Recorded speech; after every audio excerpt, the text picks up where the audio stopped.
कुंडली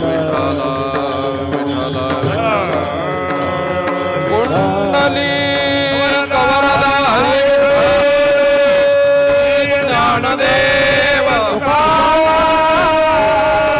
जगद्गुरु तुकाराम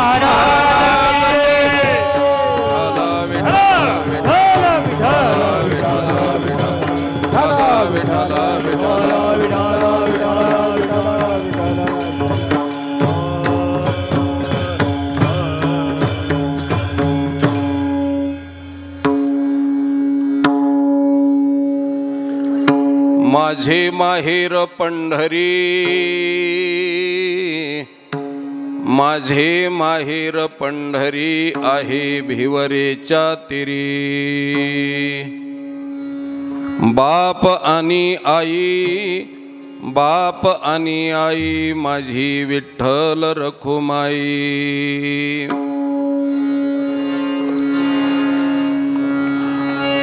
पुंडलिक बंधू आहे, पुंडलिक बंधू आहे त्याची ख्याती सांगू काय. बाप आणि आई माझी विठ्ठल रखुमाई.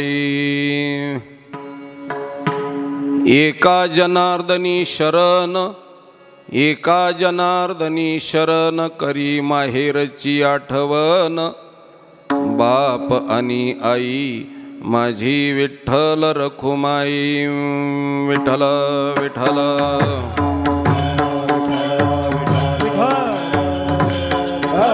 विठ्ठल विठ्ठल विठ्ठल. कुंडली कवरदा ज्ञानदेव पंढरीनाथ भगवान. विठ्ठल विठ्ठल समचरण सरोजम सांद्र नीलांबोदाभम. जघन निहित पानिम मंडनम मंडनानां. तरुण तुलसीमाला कंदरम कंजनेत्रम. सदै धवलहासं विठ्ठलं चिंतयामि. पांडुरंगा करू प्रथम नमन दुसरे चरण संताचिया. नमो ज्ञानेश्वरा, नमो ज्ञानेश्वरा. निवृत्ती उदार सोपान देवा. मुक्ताबाई नमो त्रिभुवनी पावनी. अद्यत्रय जननी देवाचिया. माझे माहेर पंढरी आहे भिवरेच्या तिरी.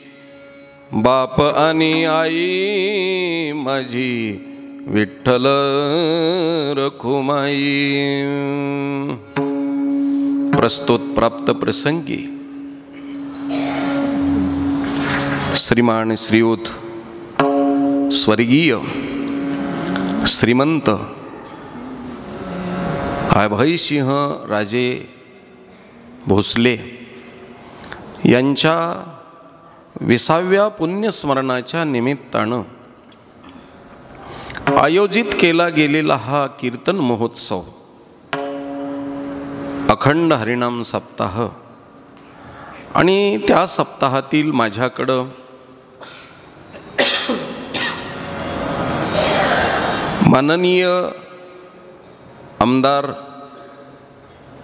शिवेंद्रराजेजी भोसले यांच्या मर्जीनं आमचे आदरणीय हरिभक्तीपरायण परमपूज्य बाबाजी महाराज गजवडीकर यांनी ही सेवा सुपूर्द केलेली आहे. भगवान परमात्मा मला जशी बुद्धी देतील त्याप्रमाणे यथामती यथा अवकाश अभंगावरती विवेचन मांडण्याचा प्रयत्न करतो. अभंग जवळजवळ महाराष्ट्राला सर्वश्रुत असलेला आणि परिचित असलेला अभंग आहे आणि महाराष्ट्रातल्या एका गायकानं हा अभंग घराघरापर्यंत पोहोचवलेला आहे। आणि हा अभंग पैठणचे शांतीब्रह्म श्री एकनाथ महाराजांचा असून या अभंगामध्ये एकनाथ महाराजांनी माहेरचं मोठेपण प्रतिपादन केलेलं आहे। कारण पुरुष लिंगानं जरी नाथ महाराज असले, संत असले, तरी ते स्त्री पात्रातून या ठिकाणी भगवान परमात्म्याच्या मुलीचं रूपक करतात, दृष्टांत देतात। आणि मुलगी जशी बापाला आणि माहेराला एकनिष्ठ असते आणि तिची पूर्णपणे नाळ ही माहेराशी जोडलेली असते। माहेर म्हणजे तिच्या अंतःकरणाची परिभाषा असते आणि त्याच पद्धतीनं वारकऱ्याचं जीवन आणि भक्ताचं जीवन असतं। या दोन्हीची साम्यता सांगण्याकरता या अभंगाची निर्मिती आहे। विठ्ठल विठ्ठल विठ्ठल विठ्ठल।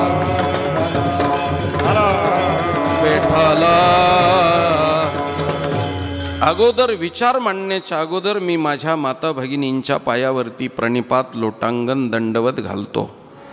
त्याच पद्धतीनं अधिकार संपन्न असलेला श्रोतृवर्ग त्यांच्याही पायावरती सहस्त्रशः प्रणिपात आणि माथा त्यांच्या पायावरती झुकवतो। माझ्या शब्द समरांगणामध्ये माझी पाठराखण करणारे माझे टाळकरी बंधू गायक आणि वादक यांच्याही पायावरती मी नतमस्तक होतो। कारण हे माझे भाऊ आहेत महाराज, आणि ते बी असे भाऊ आहेत की हिस्सा न मागणारे भाऊ आहेत। निरपेक्ष भावाचं नातं आहे आणि ते बी शाळेमध्ये प्रार्थनेमध्ये म्हणलेल्या भावासारखं नाही। शाळेमध्ये हो सारे भारतीय माझे बांधव आहेत, पण म्हणणारालाच माहीत नाही हे आपले बांधव आहेत म्हणून। पण हे माझे बांधव आहेत। माझ्या इस्टेटीत तर हिस्सा मागत नाहीतच, पण मिळालेल्या पाकिटामध्ये सुद्धा मागत नाहीत महाराज। इतके निस्पृह असलेले आणि पाठीशी ताल स्वराच्या बाबतीमध्ये उभं राहणारे, म्हणून त्यांच्याही पायावरती मी नतमस्तक होतो, दंडवत प्रणिपात करतो। आणि आमच्या बाबा महाराजांनी या कार्यक्रमाचं सूत्रसंचलन केलेलं आहे। बाबा महाराजांच्या पायावरती आणि कीर्तनकार मंडळींच्या इथं उपस्थित असलेल्या सर्वांच्या पायावरती कोटी कोटी प्रणाम करतो। आणि वाह्यात व्यर्थ अनरथ खोटं कर्णापाटव दोषानं युक्त असलेलं भ्रम प्रमाद विप्रलिप्सा निर्माण करणारं चुकवणारं भागवणारं शक्यतो बोलणार नाही। पण मानवी बुद्धी असते, मानवी बुद्धीच्या ठिकाणी अनेक प्रकारचे दोष असतात। मी माणूस आहे, संत नाही, म्हणून माझ्या बुद्धीमध्ये अनेक प्रकारचे दोष आहेत, ते मी मान्य करतो। अन्नाचे दोष, पाण्याचे दोष, जागेचे दोष, गावाचे दोष, तालुक्याचे दोष, जिल्ह्याचे दोष, प्रांताचे दोष, विभागाचे दोष, वर्णाचे दोष, रक्ताचे दोष, मातापित्याच्या जेनेटिक्सचे दोष, संगतीचे दोष, शिक्षणाचे दोष, अध्ययनाचे दोष, वातावरणाचे दोष, भौतिकतेचे दोष, हो अनेक प्रकारच्या दोषानं माणसाची बुद्धी निर्णय देऊ शकत नसते।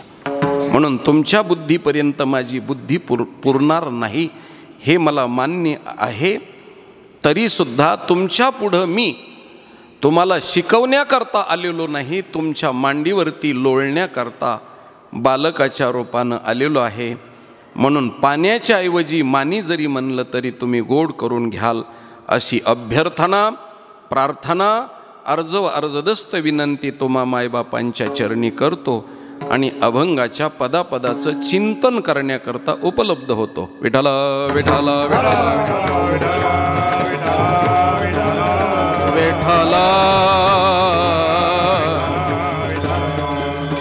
या ठिकाणी आमच्या नाथ महाराजांनी पैठणच्या शांतीब्रह्म एकनाथ महाराजांनी मुलीचं नातं जोडलेलं आहे. आता तुम्हाला त्याच्यातला पहिला भाग सांगतो. तुम्ही म्हणाल की संत पुरुष असून सुद्धा स्त्रीच्या शब्दातून का बोलतात? कारण स्त्री कधी पुरुषाच्या शब्दातून बोलत नाही. जनाबाईचे अभंग पुरुषवाचक नाहीत, मुक्ताबाईचे अभंग पुरुषवाचक नाहीत. हो, आपल्या कराडमध्ये असलेल्या सखूबाईचं भाषा पुरुषवाचक नाही.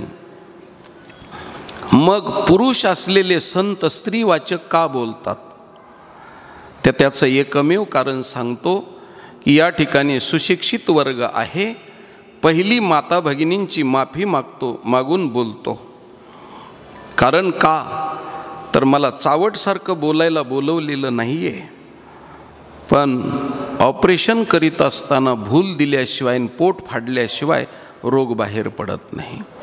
म्हणून कीर्तनकाराने योग्य बोलावं हा दृष्टिकोन डोळ्यासमोर ठेवून मी बोलतो. पुरुष असूनही स्त्रीच्या शब्दातून का बोलतात तर त्याचं एकमेव कारण आहे, तुम्ही जगाच्या पाठीवर पुरुष हा सिद्धच होत नाही. आम्ही स्वतःला जे पुरुष म्हणून घेतो ते आपण पुरुष नाहीत महाराज. एखाद्या MBBS डॉक्टरला, एखाद्या MD डॉक्टरला, एखाद्या MS डॉक्टरला विचारा. ज्यांना शरीरशास्त्राचं ज्ञान आहे त्यांना विचारा. मी तुम्हाला त्याच्यातलं ॲनाटॉमी शास्त्र सांगतो, जीवशास्त्र सांगतो, ज्याला बायोलॉजी असं म्हणतात. त्याच्यातलं वैद्यकीय क्षेत्रातला विषय सांगतो. कारण स्त्रीचं शरीर बनत असताना XX नावाचं रंगसूत्र एकत्रित आलं की स्त्रीचं शरीर बनतं, आणि XY नावाचं रंगसूत्र एकत्रित आलं की पुरुषाचं शरीर बनतं. स्त्रीच्या ठिकाणी पूर्ण स्त्री आहे, पण पुरुष मात्र पूर्ण नाही. Y रूपानं 50% पुरुष आहे आणि X रूपानं 50% स्त्री आहे. म्हणून आपण पूर्ण पुरुष नाहीत. आपल्या अंगावरती स्त्रीत्वाची चिन्ह आहेत. म्हणून आपण अर्ध्याअंगानं स्त्री आहोत आणि अर्ध्याअंगानं पुरुष आहोत. फक्त जगाच्या पाठीवरला परमात्मा एकटाच पुरुष आहे. आम्ही सगळ्या स्त्री आहोत. हे विज्ञानाच्या माध्यमातून मी तुम्हाला पटवून दिलं. भगवान परमात्माच पुरुष आहे. उत्तम पुरुषस्त्वन्या परमात्मेत्युदाहृतः यो लोकत्रयमाविश्य बिभरते वे ईश्वरः. भगवान परमात्मा फक्त पुरुष आहे, बाकी स्त्रिया आहोत. म्हणून पुरुष असलेले संत सुद्धा स्त्री शब्दातून बोलतात. ही आमच्या साधू संताची आणि महाराष्ट्रातल्या साधू संताची खासियत आहे. विठ्ठल विठ्ठल विठ्ठल.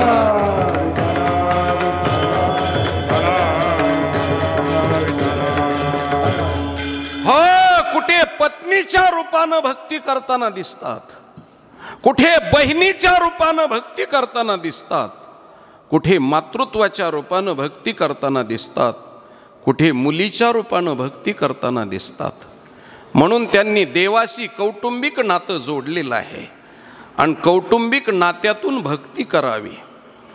तुम्हाला कळण्यासाठी सांगतो, नारद भक्ती सूत्रामध्ये जे नारदाकडून सांगायचं राहून गेलं, शांडिल्य सूत्रामध्ये जे शांडिल्याकडून सांगायचं राहून गेलं, जे व्यास महर्षीनं पुराणामध्ये आणि श्रीमद भागवतामध्ये सांगायचं राहून गेलं, जे उपनिषदामध्ये उपनिषदकारांना आणि स्मृती ग्रंथामध्ये आणि वेदादिकामध्ये जे सांगायचं राहून गेलं, ते उरलेलं महाराष्ट्रातल्या संतांनी सांगितलेलं आहे. आणि हे भक्तीचं सूत्र आज नाथ महाराजांनी भक्ती कशी करावी लागते तर मुलगी जशी बापाशी अनन्य असते, मुलगी जशी माहेराशी एकनिष्ठ असते, तसं वारकऱ्यानं त्या पद्धतीनं भक्ती करावी. हे महाराष्ट्रातल्या स्पेशालिटी घेऊन आलेल्या संताशिवाय जगाच्या पाठीवर कुणीच सांगितलं नाही महाराज. विठ्ठल विठ्ठल विठ्ठल.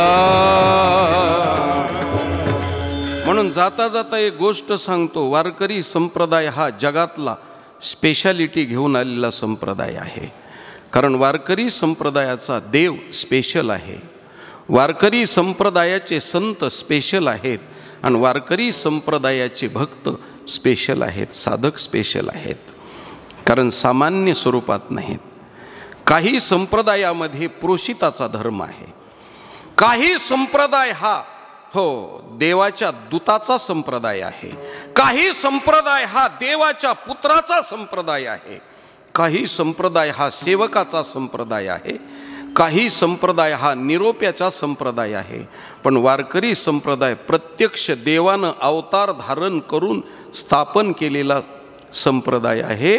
म्हणून ज्ञानेश्वर महाराज हे प्रत्यक्ष विष्णूचा अवतार आहेत आणि निवृत्तीनाथ हे शंकराचा अवतार आहेत आणि सोपान काका हे ब्रह्मदेवाचा अवतार आहेत. म्हणून प्रत्यक्ष भगवान परमात्मा येऊन त्यांनी स्पेशल वारकरी संप्रदायाला तिन्ही देवतेनं सहकार्य केलेलं आहे. म्हणून जगाच्या पाठीवरला अप्रतिम एकनिष्ठ आणि तत्वज्ञानाला कधीही बाधा न येऊ देता प्राण गेला तरी हरकत नाही, पण भक्तीला न सोडणारा संप्रदाय म्हणजे वारकरी संप्रदाय आहे महाराज. हो, म्हणून वारकरी संप्रदाय जन्म घेण्यासाठी पुण्यही लागते महाराज. हो, वारकरी संप्रदाय जन्म घेण्यासाठी पुण्यही लागते आणि इथं आल्यानंतरही संप्रदाय कळण्याकरता त्याच्यापेक्षा मोठी पुण्याही लागते, मोठी पुण्याही लागते. म्हणून आज आपल्याला संप्रदाय कशा पद्धतीचा आहे हे प्रतिपादन केलेलं आहे महाराज. आणि तो संप्रदाय आपल्याला थेरी स्वरूपात नाही शिकवला, कारण कॉलेजमध्ये शिकवत असताना थेरी आणि प्रॅक्टिकल दोन रूपामध्ये शिकवलं जातं. पण थेरीपेक्षा प्रॅक्टिकलला जास्त विद्यार्थ्याच्या मनावरती बिंबलं जातं. म्हणून आज प्रॅक्टिकल भक्तिसूत्र आणि प्रॅक्टिकल कृतीनं शिकवलेला परमार्थ आहे. म्हणून आज नाथ महाराज मुलीच्या रूपानं भगवान परमात्म्याची भक्ती करताना दिसतात आणि कौटुंबिक भक्ती केलेली आहे. कारण कौटुंबिक भक्ती फक्त महाराष्ट्रात आहे आणि आमच्या साधू संतांनी देवाच्या बरोबर अनेक नाते जोडलेले आहेत. कृष्ण माझी माता, कृष्ण माझा पिता, कृष्ण माझी माता, कृष्ण माझा पिता, कृष्ण माझी माता, कृष्ण माझा पिता, कृष्ण माझी माता, कृष्ण माझा पिता. बहीण बंधू चुलता कृष्ण माझा, बहीण बंधू चुलता कृष्ण माझा, बहीण बंधू चुलता कृष्ण माझा, बहीण बंधू चुलता कृष्ण माझा. कृष्ण माझे गुरु, कृष्ण माझे तारू, कृष्ण माझे गुरु, कृष्ण माझे तारू. कृष्ण माझे गुरु, कृष्ण माझे तारू, कृष्ण माझे गुरु, कृष्ण माझे तारू. हो, किती नाते जोडले महाराज. कृष्ण माझी माता, कृष्ण माझा पिता, बहीण बंधू चुलता कृष्ण माझा. सर्वस्व देऊन चला या कौटुंबिक नात्यामध्ये भक्ती करत असताना पुत्राच्या रूपानं केली नाही महाराज. का पुत्राच्या रूपानं केली नाही, कन्येच्या रूपानंच का केली? त्याचं उत्तर आहे महाराज, बापाचं नाव मोठं करण्याची चाड पुत्राला नाही कन्येला आहे महाराज.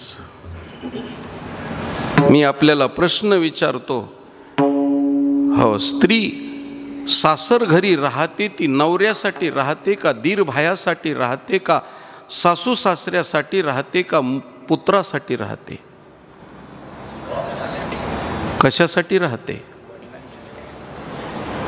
तुम्ही कुणी उत्तर देत नाही, तुमचं बरोबर आहे. मग तुम्हाला वाटतं तुम्हाला रोजानी कशाला लावलेलं आहे. तर महाराज, स्त्री ही नवऱ्यासाठी राहत नाही सासर घरी, आणि स्त्री ही दीर भायासाठी राहत नाही, ती बापाच्या नावासाठी राहते. महाराज, बापाच्या नावासाठी राहते.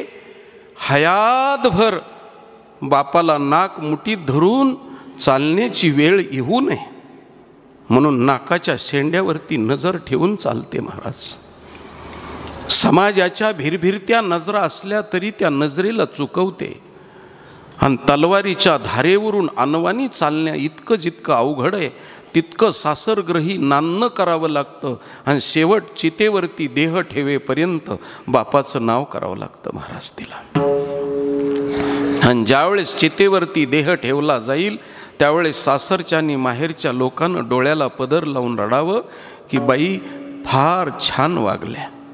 एवढ्यासाठी तिला पावला पावलाला जपावं लागतं. कुणाबरोबर बोलायचं, कुणाबरोबर चालायचं, कुणाबरोबर लोभ ठेवायचा, कुणाच्या बरोबर समजा म्हणजे व्यवहार कशा पद्धतीनं करायचा.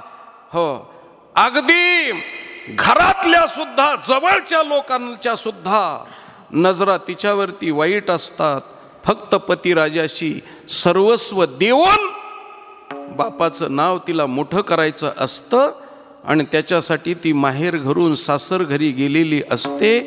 आणि सासर घरी महाराज ती एकनिष्ठतेनं वागते. पतिराजाला सर्वस्व तन मन आणि धन तिन्ही देते. हे सगळं सर्वस्व ती दीर भायाला देत नाही ना, सासू सासऱ्याला देत नाही. त्यांची सेवा करते पण सर्वस्व पतीला अर्पण करते.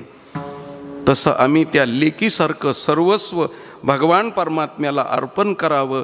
संसारातल्या पदार्थाला नव्हे, आमच्या प्रतिष्ठेला नव्हे, आमच्या मानमान्यतेला नव्हे, स्वपूज्यता डोळानं देखावी, स्वकीर्ती कानीनं ऐकावी. मी अमुक आहे ऐशी न व्हावी सेची लोका.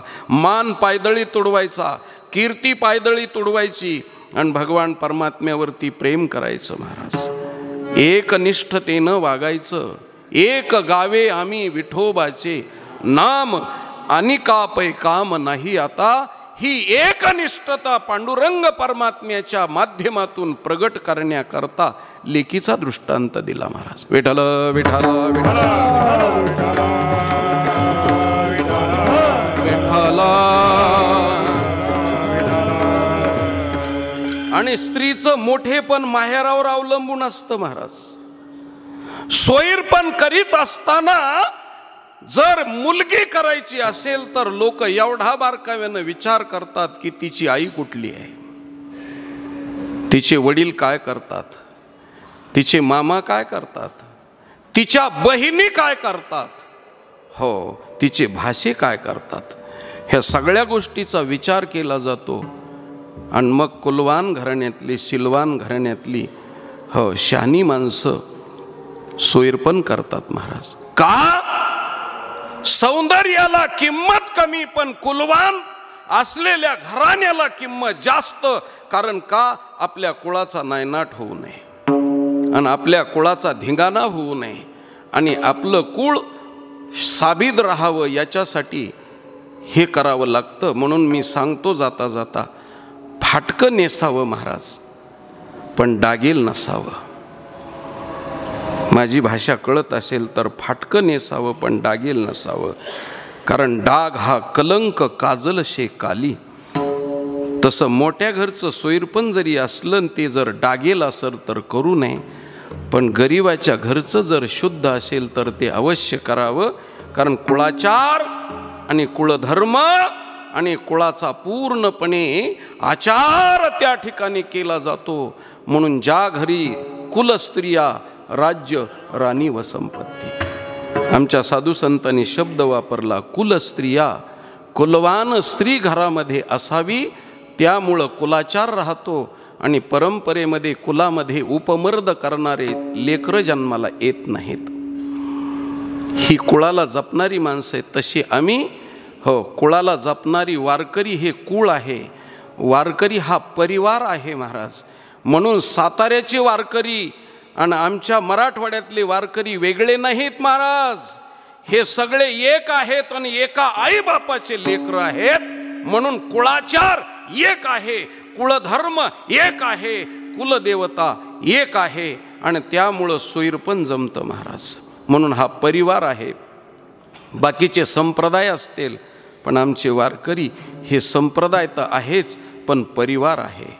हो, वसुधैव कुटुंबकम असा उच्चार करणारा वारकरी संप्रदाय महाराष्ट्राने महाराष्ट्राच्या बाहेर वारकऱ्याचं हे कुटुंब आहे आणि एका कुटुंबातले लेकरं आहेत. म्हणून श्रोते आणि वक्ते आणि पाठीमागं उभे राहिलेले टाळकरी एका कुटुंबातले आहेत महाराज. म्हणून कुटुंबामध्ये लहान मोठे पण बिलकुल नसतं.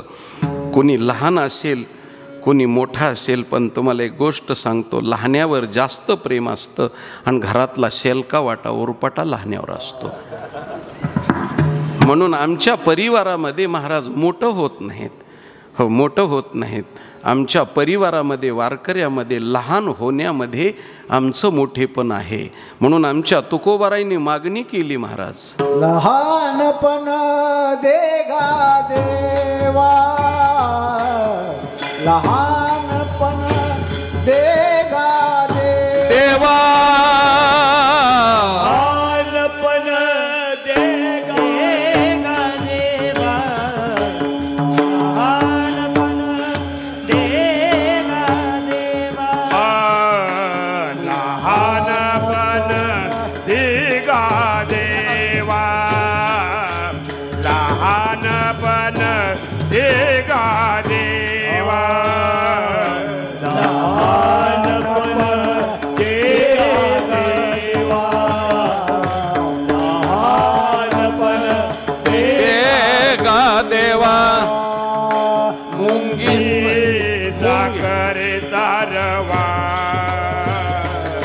मुंगी साखर तारवा,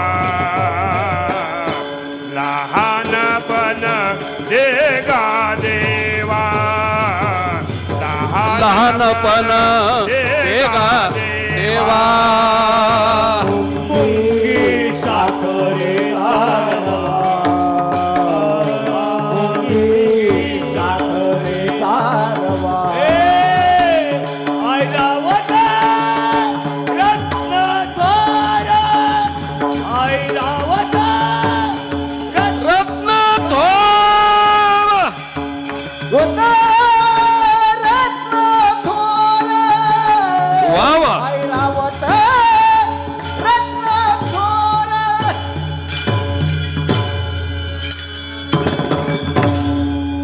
लहानपण देगा देवा. लहान झाल्यानंतर साखर खावी लागते आणि मोठं झाल्यावर हत्तीला लाकडं फोडावं लागतात महाराज. हे वैशिष्ट्य आहे. म्हणून तुका म्हणे व्हावे लहानाहुनी लहान. आता एक गोष्ट सांगतो महाराज, तुम्ही सोनं घ्यायला जर गेलात तर सोन्याच्या परीक्षा असतात. सगळ्या परीक्षा मी सांगत नाही तुम्हाला, पण त्याच्यातली एक परीक्षा असते. जे 24 कॅरेटचं सोनं असतं ते अति लवचिक असतं. असं जर करकरा लवतं महाराज. तुम्हाला 24 कॅरेटचं पाहायचं आहे का 18.5 पाहायचं आहे, 22.5 पाहायचं आहे, हे जर पाहायचं असलं तर एकच परीक्षा सांगतो. सोन्याची जी लगड असेल, सोन्याची जी अंगठी असेल, सोन्याचा दागिना असेल, तो दाताखाली धरायचा आणि चावायचा. ताकद आहे तेवढी, पाडलेल्या लोकांनी नाही. ज्याचे दात निबर आहेत त्याला चावायचा आणि ज्याच्यावर दाताचा ठसा उमटला ते सोनं 24 कॅरेटचं आहे. म्हणजे जे लवचिक असतं लवतं त्याला 66,000 रुपये तोळ्याचा भाव आहे. आणि जे कुठंच लवत नाही, कुठंच संप्रदायाच्या पुढं नाही, संताच्या पुढं नाही, ग्रंथाच्या पुढं नाही, पंथाच्या पुढं नाही, मातापित्याच्या पुढं नाही, गुरुच्या पुढं नाही, फक्त बायको सोडून कुठंच लवत नाही, ते 15 रुपये किलोचं भांगार असतं महाराज. 15 रुपये किलोचं भांगार असतं. एखादा जर म्हणला मी मोडणार पण वाकणार नाही, नको वाकू, 15 रुपयाचा भाव आहे रे तुला. 15 रुपये. आणि तुम्हाला सांगतो 1 तोळ्याची अंगठी जर हातात घातली तर लोक कीर्तनात बाजूला सरकून जागा देतात महाराज. एवढं क्रेडिट असतं. पण जर लोखंडाच्या जर समजा गळ्यामध्ये चकाऱ्या घातल्या, कमरेला जर धावपट्टे घातले, तर लोक स्वतःच्या पदरच्या पैशानं त्याला गोळ्या आणून देत असतात महाराज. हो, म्हणून लोखंड अंगावर घालू नये. हो, ताटपणा आपल्या जीवनात नसावा हे वारकरी संप्रदाय शिकवतो. म्हणून एका परिवारातले आपण आहोत असा त्याचा समन्वय आहे. विठाला विठाला विठाला. हो, जाऊ दे आपल्याला आज रोजी पहिल्यांदा कन्या मुलगी समजून घ्यायची. मुलगी समजल्याशिवाय भक्ती समजणार नाही महाराज. म्हणून पहिल्यांदा आपल्याला हो प्रॅक्टिकलमध्ये मुलगी समजली पाहिजे. तुम्ही म्हणाल महाराज मुलगी समजावणं फार अवघड गोष्ट आहे का? अवघडच गोष्ट आहे. आता मुलगी समजायची जर असेल तर मुलगी बापाशी कशी एकनिष्ठ वागते. हो, मुलाचा आणि मुलीचं फार अंतर आहे महाराज. म्हणून कवळिकतेनं आता तुम्हाला जर समजा मी बोलत गेलो तर पुन्हा विज्ञान सांगतो महाराज. मुलीचा आणि बापाचा संबंध कसा आहे.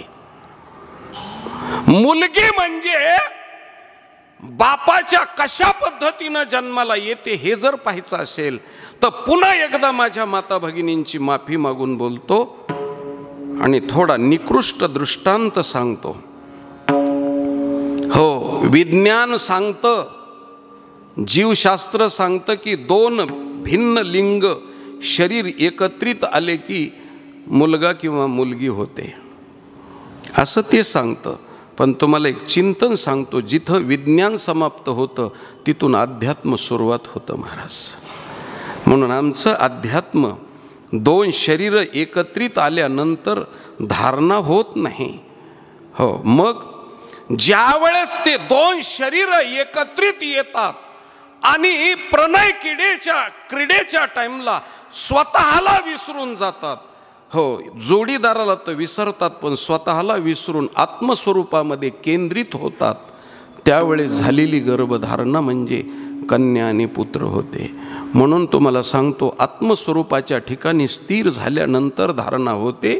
म्हणून मुलीला आत्म्यापासून बापाच्या झालेली आहे म्हणून तिला संस्कृतमध्ये आत्मजा असा शब्द आहे महाराज. आत्मजा म्हणून ज्ञानोबारांनी ज्ञानेश्वरी शब्द वापरलाय. हो, जरी आत्मजा आपुली स्वकुळीच दिधली ज्ञानोबराय वापरतात. म्हणून मुलगी ही आत्म्यापासून झालेली असते, शरीरापासून नाही. विज्ञान सांगतं शरीरापासून झाली, पण महाराज बापाच्या आत्म्यापासून मुलगी झालेली आहे. हो, म्हणून तिचा आत्मस्वरूपाच्या ठिकाणी तिचा संबंध असल्यामुळं हो बापाला मुलगी आणि मुलीला बाप किती आवडतो तर जितका आत्मा आवडतो तितका आवडतो. तसा आम्हाला देव आवडावा महाराज. आम्ही देवाचे सुद्धा आत्मस्वरूपातलेच वाटेकरी आहोत. ममये वंशो जीव हो, ममये वंशो हो, हो, जीव हा भगवंताचा अंश आहे. जीवभूत सनातनः ममये वंशो जीव लोके जीवभूत सनातनः मनःष्ठानी इंद्रियानी प्रकृतीस्थानी करिष्यति. हा भगवंताचा अंश आहे आणि आम्ही भगवंतच आहोत. देवची बरे देवची बरे तुका म्हणे खरे तुम्ही. म्हणून मुलगी म्हणजे बापाची झेरॉक्स आवृत्ती आहे महाराज, कळत असेल तर. हो, मुलगी म्हणजे पत्नीच्या पोटी मुलीच्या रूपानं बापच जन्माला आलेला असतो, पुनर्जन्म बापाचा. आणि त्याच्यातल्या हो एक्स रूपातला मुलीच्या रूपानं आणि वाय रूपातला मुलाच्या रूपानं जन्माला येतो. म्हणून मुलगी होते म्हणजे त्याच्यातल्या एक्स या रूपानं जन्माला येते. म्हणून आत्मस्वरूपाच्या ठिकाणी मुलगी स्थिर असते, स्थित असते.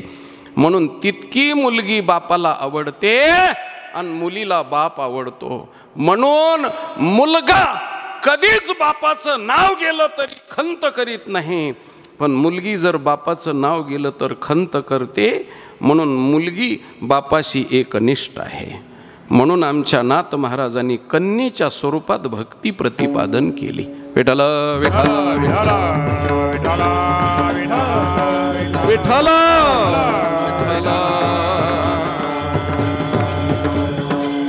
आता तुम्हाला त्याच्यातलं बारकाव्याचं चिंतन सांगतो महाराज. घरामध्ये 5 वर्षाचा मुलगा असतो आणि 2.5 ते 3 वर्षाची मुलगी असते. माझं बोलणं कीर्तनात ऐका, घरी जाऊन प्रॅक्टिकल बघा. वडिलाच्या मोटरसायकलची फायरिंग ऐकल्याच्या नंतर, वडील दारात आल्याच्या नंतर मुलगा अगोदर पुढे येतो का मुलगी येते महाराज? मुलगी पुढे येते. 2.5-3 वर्षाची मुलगी पुढे येते आणि माझे पप्पा आले हो पळत येते आणि असे हात करते महाराज. आणि त्यांनी उचलून घेतलं आणि 2 मुके गालाचे घेतले की उन्हातानाचा 1000 किलोमीटरचा प्रवास झालेल्या बापाचा शिनभाग जातो महाराज. शिनभाग जातो. मुलगा बाजूला उभा असतो आणि मुलीला कडेवर घेतल्यानंतर वडील घरात गेल्याच्या नंतर मुलगा पिशवीत हात घालतो महाराज. बापानं काय आणलंय ते पिशवीत हात घालतो. बापाच्या कमईवरती मुलगा डल्ला मारतो आणि प्रत्यक्ष बापाला एकनिष्ठ मुलगी असते महाराज. हे मुलीचा गुणधर्म आहे. आणि त्या मुलीला त्यांनी कडेवर घेतल्यानंतर वडील खुर्चीवर बसल्याच्या नंतर त्या मुलीची कृती पहा महाराज. ती 3 वर्षाची मुलगी तिला सांगितलं नाही तरी सुद्धा ती पिंपाकडे जाते, हंड्याकडे जाते आणि महाराज ग्लास घेते आणि त्याच्यात तिचा हात पुरत नाही तरी पाणी घेते आणि अर्धा ग्लास पाण्याचा भरून आणते. आणि आणल्यानंतर बापाच्या पुढं देत नाही महाराज. ती बापाच्या तोंडाला ग्लास लावते, तोंडाला ग्लास लावते आणि वरून हात डोक्याला आणि खालून ग्लास लावते. लहान लेकराला पाणी पाजल्यासारखं कन्या पाणी पाजते. म्हणून मी जाता जाता सांगतो महाराज, म्हातारपणातली बापाची आई म्हणजे मुलगी असते राजा हो. बापाची आई म्हणजे मुलगी असते. तुम्हाला सांगतो, मुलगा उंबऱ्यावरती उभा असतो आणि बापाला ती पाणी पाजीत असते. त्यावेळेस मुलगा मनात म्हणतो, जिवंत असताना तू पाणी पाज आणि मेल्यानंतर मी पाणी पाहिजे.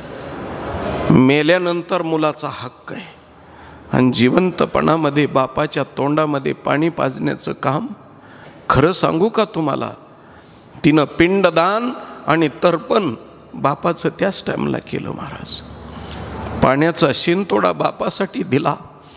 म्हणून वयाच्या 3 वर्षामध्ये हे शिकवलं जातं महाराज. मी कीर्तनात बोलतोय, तुम्ही प्रत्यक्षात पहा. माझं जर वावगं बोलणं असेल तर मला फोन करा महाराज. ताट जेवायला वाढल्याच्या नंतर मुलगा खेळण्याच्या नादात असतो आणि मुलगी ताटाच्या जवळ येते महाराज.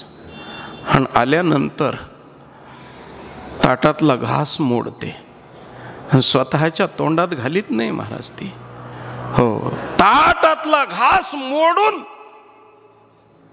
तिचा बापाच्या तोंडापर्यंत हात पुरत नाही. त्यावेळेस डावा हात टेकून उठून उभी राहते आणि बापाच्या तोंडामध्ये घास घालते महाराज ती.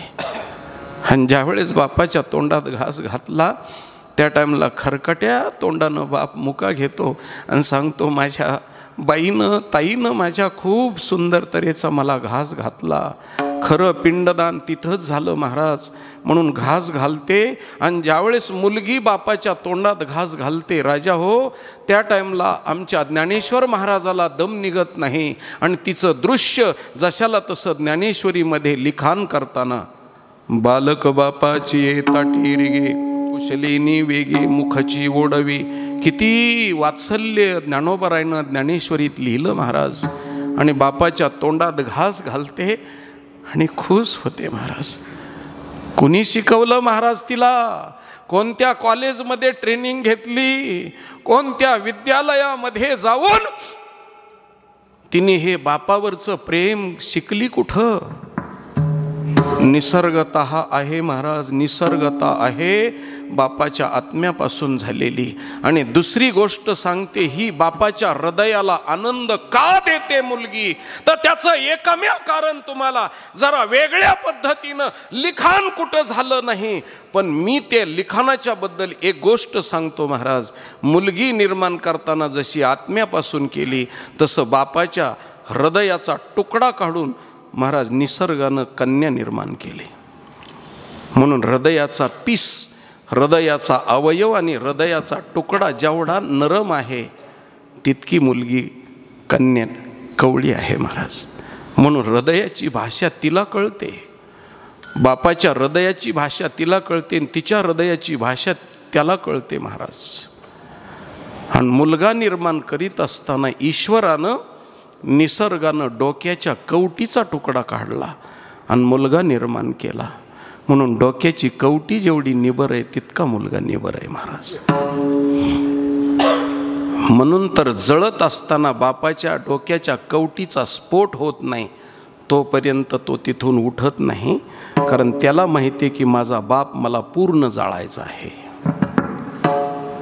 म्हणून मुलगा झाल्याच्या नंतर जास्त हरळून हुरळून जाण्याची गरज नाही. मुलगा जन्माला आला की बापानं समजे जा आपली राख रांगोळी करणारा आणि आपल्याला जगातून नष्ट करणारा बहादर अवताराला आला महाराज. कारण त्याच्याशिवाय कुणीच पेटवीत नाही, कुणीच पेटवीत नाही. म्हणून डोक्याच्या कवटीपासून तो निर्माण केलेला आहे आणि हृदयाच्या तुकड्यापासून कन्या निर्माण केलेली आहे.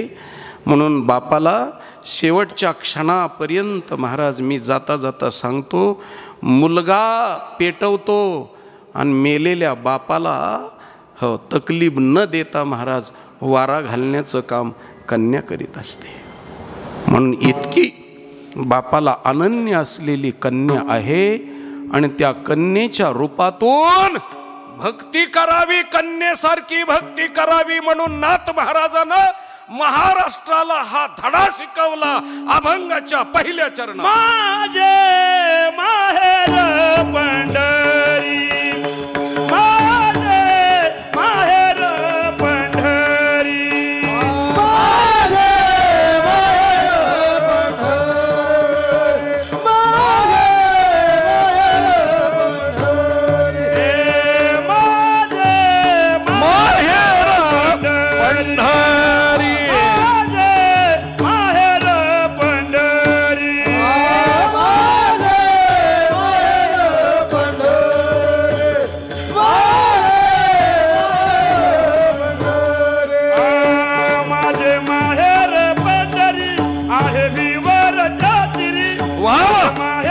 पंढरी, माझे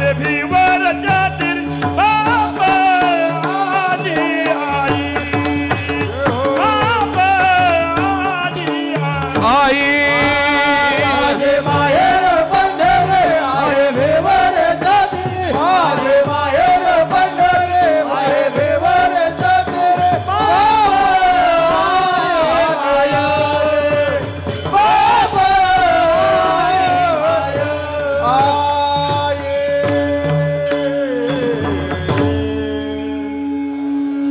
माहेराचं मोठेपण सांगितलं महाराज. आता पुढे त्याच्या पुढं कन्येचं स्वरूप तुम्हाला प्रतिपादन करतो. जर वडील आजारी पडले तर पैसा खर्च करायचं काम मुलगा करील महाराज, पण सेवा शुश्रूषा करण्याचं काम कन्याच करते. पायथ्याजवळ एकदा बसणार, उशाजवळ एकदा बसणार, तोंडावर बसलेल्या माशा वारणार, सलाईन लावलेली आहे, ब्लडची बाटली एका बाजूला आहे, कोमात गेलेले आहेत वडील. त्या टाईमला तिला अन्न गोड लागत नाही महाराज, मुलीला तिला पाणी गोड लागत नाही, तिला स्वतःचा पेहराव चांगला करावा आणि नटावं हे वाटत नाही महाराज. आणि रात्रीच्याला झोप येत नाही. आणि कुणी भेटायला आलं आणि विचारलं कसं काय, दादांचं कसं आहे असं म्हणल्यानंतर तोंडानं बोलून दाखवित नाही महाराज. दोन्ही डोळ्यातून तिच्या अश्रू गळतात. आणि अश्रू गळाले की कळायचं, समजून घ्यायचं शहाण्या माणसानं की बोलत नाहीत आणि सिरियस आहेत. हो, हे काम मुलगी कृतीनं दाखवते. तिला कशाची आठवण राहत नाही महाराज, स्वतःच्या मुलाची आठवण राहत नाही, नवऱ्याची आठवण राहत नाही, बापाच्या पुढं. म्हणून वेळच्या वेळेला गोळ्या देण्याचं काम तीच करू शकते. पैशानं गोळ्या आणण्याचं काम मुलगा करतो, पण महाराज मुलगी गोळ्या आणि औषध देण्याचं काम तीच करते. ह्याच्या पुढं सांगतो, डायबेटीस जर वडिलाला असेल, मधुमेह जर असेल, तर गुलाबजाम जर केलेले असले तर जामून ताटामध्ये ठेवल्यानंतर बायको सांगते, अहो तुम्हाला 400 साखर आहे ना, खाऊ नका ना. तिच्यावर डोळे वाटारतो तो, गप्प बस ग, थोडंफार खाऊ दे ना, मरायचं तर आहेच आहे, मग खाऊन तरी मरू दे ना. म्हणून बायकोला तो डोळे वाटारतो. मुलगा आला तर मुलानं सांगितलं खा खा, 4 गुलाबजाम खा, तरी बाप ऐकत नाही. खाऊ दे रे, काय व्हायचं ते होऊ दे, हो एखादी गोळी जास्त वाढवीन पण खाऊ दे. पण मुलगी जर आली महाराज आणि मुलीला बोलायचं काम नाही, तिने एकदा गुलाबजामकडं पाहायचं आणि एकदा बापाकडं पाहायचं, आणि नुसती एकटक नजर तिनं लावली की बाप जामून उचलून ठेवून देतो, ताटातला जामून उचलून ठेवून देतो. कारण नैतिकतेची दबाव आणि नैतिकतेची जिम्मेदारी फक्त मुलीच्या नजरेत असते. कारण कासवीसारखी तिची नजर आहे, म्हणून बाप हो पुन्हा जन्म घेतो मुलीच्या पोटी, म्हणून ती आई असते. आई घास घालते त्या टाईमला आई असते. इतकं मुलीचं नातं हो बापाशी एकनिष्ठतेचं आणि जन्मभर बापासाठी सांभाळणारं नातं. हो नवरा जर तिला प्रसन्न आपलं मनपसंत नसला आणि तिच्या सौंदर्याला शोभेसारखा नवरा नसला तर महाराज ती कधीच चुकून म्हणत नाही की मला नवरा पसंत नाही. माझ्या बापानं मला जिथं दिलंय बाई तिथं मला राहणं काम आहे आणि माझ्या बापाचं नाव मला मोठं करणं माझं गरजेचं आहे. म्हणून जन्मभर नापसंत असूनही नवऱ्याच्या बरोबर संसार करते महाराज, नवऱ्याच्या बरोबर संसार करते. नापसंत असून सुद्धा संसार करते. म्हणून मी जाता जाता एक गोष्ट सांगेल की जगाच्या पाठीवर 2च प्राणी गरीब आहेत महाराज. शासनानं किती बी म्हणू द्या, हो दारिद्र्य रेषेखालचे लोक आहेत आणि गरीब लोक आहेत, आणि गरिबी हटवायचा प्रयत्न केला तरी शासनाला हटत नाही. खरे गरीब बाजूला राहिले आणि दुसरे गरीब श्रीमंत झाले तरी त्यांची गरिबी नष्ट झाली नाही महाराज. मग गरीब कोण आहेत तर जगाच्या पाठीवर 2च गरीब आहेत, एक गाय आणि दुसरी कन्या मुलगी. हे 2च गरीब आहेत. दोघीही दिल्या घरी जातात महाराज, तरी तक्रार करीत नाहीत. एक जणीला दाव्यानं बांधून घेऊन गेलं जातं आणि एक जणीला उपरण्यानं बांधून घेऊन गेलं जातं. दोघीलाही गाठीला बांधून घेऊन गेलं जातं आणि दोघीही तिथं गेल्याच्या नंतर आपल्या दुधावरती पुत्र जन्माला घालून त्यांच्या कुलाचा कुलदीपक वाढवण्याचं काम करतात. गाय सुद्धा बैल जन्माला घालून काबाड कष्ट करून तो शेतामध्ये राबून आपल्याला अन्न घालतो. हा गाईचा पुत्र करतो आणि तिचा पुत्र मुलीचा पुत्र काबाड कष्ट करून आपल्याला खाऊ घालण्याचं काम करतो. म्हणून दोघीही कुलदीपक वाढवतात आणि शेतामध्ये कष्ट करणारे 2 पुत्र जन्माला देतात आणि दोघीचीही कत्तल होते. एकीची कत्तलखान्यात कत्तल होते आणि एकीची सासूरवासानं हुंडाबळीच्या माध्यमातून कत्तल होते. नापसंत आहे म्हणून कत्तल होते. दोघीचीही कत्तल होते, पण अजून शासनाच्या दरबारामध्ये दोघीचाही कैवार घेतला जात नाही महाराज. आणि दोघी जणीला अजूनही न्याय मिळाला नाही. खरीबी गरिबी हटलीच नाही महाराज, अजून गरिबी हटली नाही.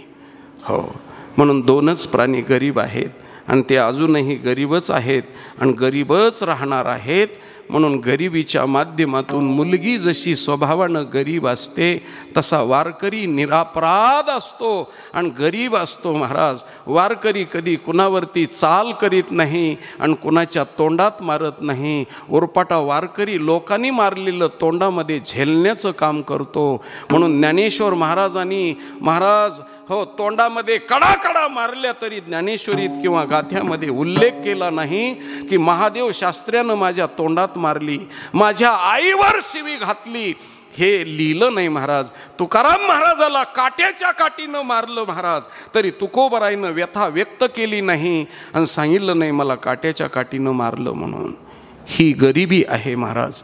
म्हणून महाराष्ट्रातला वारकरी संप्रदायाचा संत लेकीसारखा मुलीसारखा गरीब आहे महाराज. म्हणून अशा गरीब वारकऱ्यानं गरीब व्हावं आणि समर्थ असलेल्या भगवान परमात्म्याच्या कडं शरण जावं महाराज. म्हणून आमचा बाप कमरेवरती हात ठेवून आमची वाट पाहतो महाराज, मुलीची जसा बाप वाट पाहतो. आणि जाता जाता मुलगी नांदायला जात असताना बाप सांगतो, बाई मी पिकलं पान आहे बरं का गं, पण मला विसरू नकोस मला. हो माझा जीव तुझ्यात गुंतलेला आहे. मुलीला सांगतो महाराज, तसा माझा पांडुरंग परमात्मा सांगतो, आषाढी कार्तिकी विसरू नका मज. आणि सांगत असे गुज, हृदयाचं गुज पांडुरंग का सांगतो महाराज, कारण कन्या ही हृदयापासून जन्माला घातलेली आहे. म्हणून मी सांगेल, भगवान परमात्म्याने विश्व निर्माण केलं, विश्वामध्ये अनेक माणसं जन्माला घातले, पण हृदयापासून फक्त वारकरी जन्माला घातलाय महाराज. वारकरीच जन्माला घातला, इतर कुणीही जन्माला घातलं नाही. म्हणून भगवंताच्या हृदयाची भाषा फक्त वारकऱ्याला कळते. म्हणून महाराज कन्येच्या रूपानं माझ्या नाथ महाराजानं महाराष्ट्राला हा भक्तीचा धडा शिकवला. विठ्ठल विठ्ठल विठ्ठल.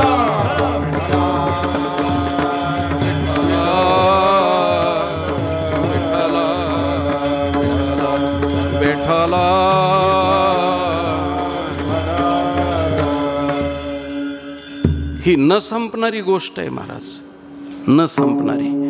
एक एक पैलू सांगत गेलो तर 4 वाजतील तरी कन्येचं बापाचं नातं संपणार नाही महाराज. इतके बारकाव्याचे पैलू आहेत महाराज, त्यामध्ये बारकाव्याचे पैलू. आणि हे कन्येला न शिकवता तिच्याकडून उमटत असतात महाराज. मी आपल्याला अजून एक प्रश्न विचारतो. बापाचं मुलाचं भांडण झालं आणि होतं, तुम्ही इतिहासामधली गोष्ट आणि वर्तमान काळातली गोष्ट कुणी बी हो पहा, माझं बोलणं समाजामध्ये तपासून बघा, एकही घर रिकामं नाही की तिथं बापाचे आणि मुलाचे भांडणं नाहीत. एक बी घर रिकामं नाही, फक्त सांगत नाहीत. हो म्हणून आपल्याकडं म्हण आहे, घरोघर त्याच परी आणि सांगत नाही ती बरी. म्हणून सांगायचं नाही, पण मुलाचं आणि बापाचं भांडण आहे, पण उठून उभं राहून कुणी बी सांगावं की आईचं आणि मुलाचं भांडण आहे का? नाही, आईचं आणि मुलाचं भांडण नाही. पण मुलाचं आणि बापाचं जर भांडण झालं तर बाप सुप्रीम कोर्टात याचिका दाखल करतो का, हायकोर्टात करतो का, पोलीस स्टेशनमध्ये करतो का, SP ऑफिसला करतो? बाप कुठं याचिका दाखल करतो महाराज? तक्रार कुठं नोंदवतो? कुठं? बाप आईकडं करीत नाही महाराज, बाप मुलीकडं जातो. हो कुठं जातो? मुलीकडं जातो. मुलानं भांडण केलं की दुःखी झालेला बाप मुलीकडं गेल्यानंतर मुलीनं चेहरा उतरलेला पाहिला बापाचा की तिच्या काळजाला चर्र होतं आणि एकदम तिचाही चेहरा पडतो आणि ती म्हणते, बाबा काय झालं, कशा करता तुमचा चेहरा पडलाय, झालं काय? माझ्याकडं घाईघाईने आलात, तोंड आमचं तुमचं असं रडवेलं आणि भरून आलेले डोळे पाहिलेत, काय झालं बाबा? असं म्हणल्याबरोबर मुलीच्या गळ्याला मिठी मारतो महाराज बाप. आणि मग सांगतो, ताई तुझ्या भावानं माझ्याशी भांडण केलं बघ, माझ्याशी भांडण केलं. महाराज तिला भावाला बोलण्याची ताकद नसते आणि बापालाही बोलण्याची ताकद नसते. वळचणीच्या कडेला जाते आणि ढसाढसा रडते आणि पदर ओला चिंब करते, रडते ती. आणि ज्यावेळेस मुलगी रडलेली पाहिली की बापाचं अंतःकरण मोकळं होतं आणि त्याला वाटतं मी सुप्रीम कोर्टामध्ये याचिका दाखल केली आणि माझ्या बाजूनं निकाल लागला. कारण हृदयाची भाषा जिला कळते तिच्याजवळच हृदय जाऊन मोकळं करावं लागतं महाराज, दुसऱ्या ठिकाणी करायचं नाही. म्हणून बाप बायकोजवळ मोकळं बोलत नाही, हो दुसऱ्या मुलाला सांगत नाही, मित्राला सांगत नाही. फक्त शेवटी त्याचं सुप्रीम कोर्ट म्हणजे कन्या आहे. आणि तिथं गेल्यानंतर तो रडतो आणि त्या मुलीच्या गळ्याला पडतो, 2 दिवस राहतो आणि मग बापाला वाटं लावलं जातं आणि बापाचे डोळे पुसून सांगते ती की त्याच्या नादाला लागू नका, त्याला काय करायचे ते करू द्या संसारातलं, पण तुम्ही नादाला लागू नका आणि तुमच्या म्हातारपणाला जीवाला तकलीफ करून घेऊ नका. ही समजदारी हा सल्ला मुलगी देते. आणि बापानं महाराज काळीज त्याचं मोकळं होतं आणि महाराज मोकळं झालेलं काळीज दुःखाचा सिनवटा गेलेला असतो आणि दुःखाचा परिहार झालेला असतो आणि पुन्हा येतो महाराज आणि आपल्या ठिकाणी राहतो. पण आता आनंदित राहतो, कारण ज्याला गुज सांगायचंय ते हृदयाचं गुज ती हृदयापासून निर्माण झालेल्या कन्येजवळ सांगितलं. म्हणून कन्या हो मेंदूचा विचार करीत नाही, कन्या फक्त हृदयाची तार जोडते. म्हणून महाराज इकडून फोन लावला की तिकडचा जसा फोन लागतो तसं नुसती नजर मुलीची बापाची झाली की महाराज दोघा जणाला कनेक्शन लागतं आणि हृदयाची भाषा फक्त बापाला मुलीला कळते. म्हणून महाराज मुलगी ही भक्तासारखी, भक्त हा मुलीसारखा, हा दृष्टांत माझ्या नाथ महाराजांना देऊन महाराष्ट्राला अलौकिक असा धडा भक्तीचा शिकवलेला आहे. आणि हे सूत्र नारद भक्ती सूत्रात नाही, शांडिल्य सूत्रात नाही, हे सूत्र श्रीमद भागवतात नाही, हे उपनिषदात नाही, हे भक्ती रसायनामध्ये नाही, हे वेदामध्ये नाही, कुठेच स्मृती ग्रंथात नाही, फक्त संत वाङ्मयामध्ये आहे. आणि एवढा बारकाव्याचा विचार करून समाजशास्त्राचा विचार केला नाथ महाराजांनी, कुटुंबशास्त्राचा विचार केला महाराज आणि स्त्रीच्या मनाचा विचार करून महाराज या अभंगाची निर्मिती केली आमच्या तो नाथ महाराज. आणि ते नाथ महाराज सांगतात माझे माहेर पंढरी. मोठेपणानं सांगतात महाराज, मोठेपणानं, कारण माहेरच्या जीवावरती ती जगत असते आणि माहेराशी ती एकनिष्ठ असते. शेवटची गोष्ट सांगतो, खूप गोष्टी आहेत महाराज.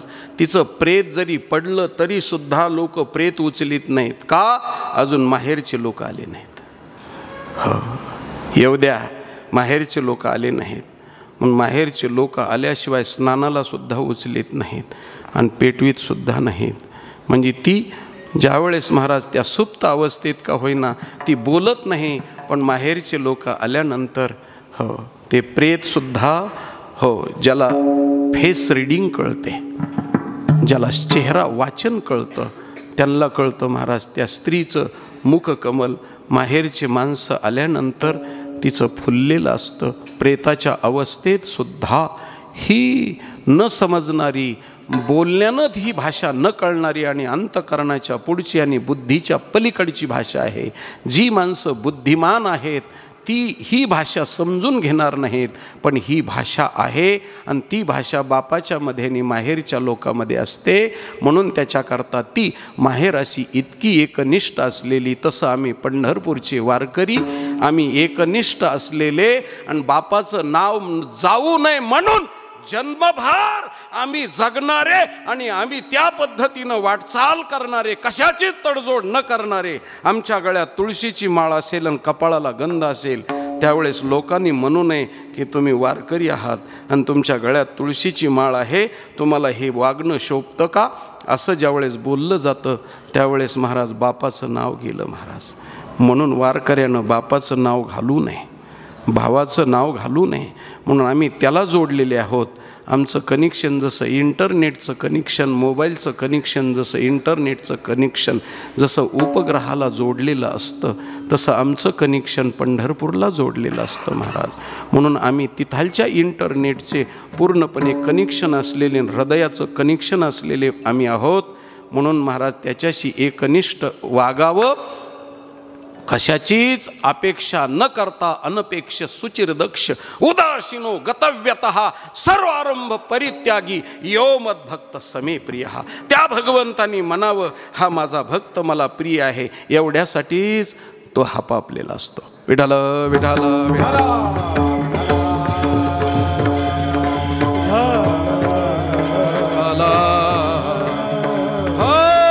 रात्रीच्या 2 वाजता वडील वारलेले असतील तर मुलाच्या रडण्याचा टक्केवारीचा भाग पहा. बारकाव्यानं रात्रीच्या 2 वाजता वडील वारले त्यावेळेस मुलाच्या रडण्याची टक्केवारी बघा.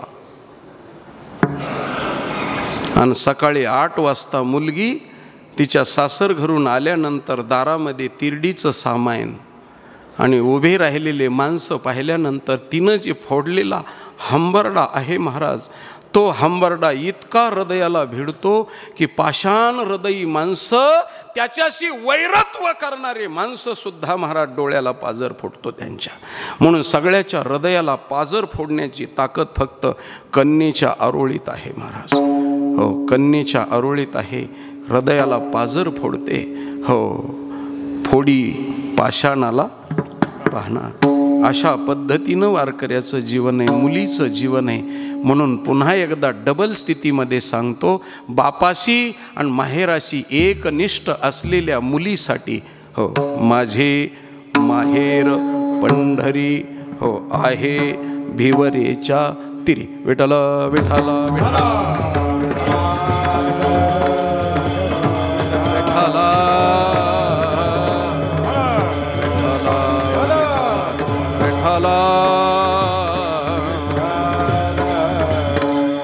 आता पैठणच्या नाथ नावाच्या मुलीचं माहेर पंढरपूर आहे, तर तिची धाकटी बहीण देहूची, तिचं माहेर कोणतं असेल हो?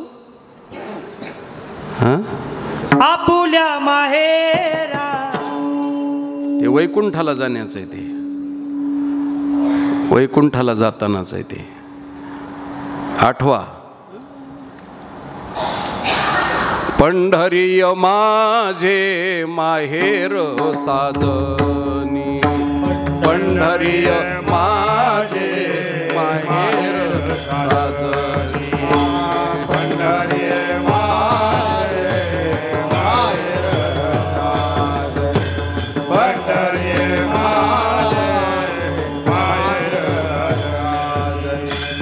ओविया कांडनी गाऊ गीती, ओविया कांडनी गाऊ गीती, ओविया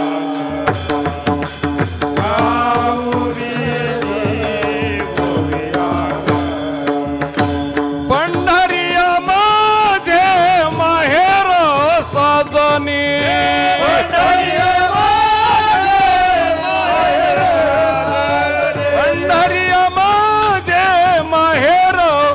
साजनी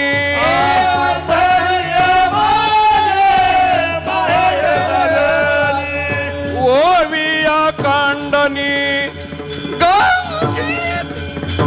ओविया कांडनी.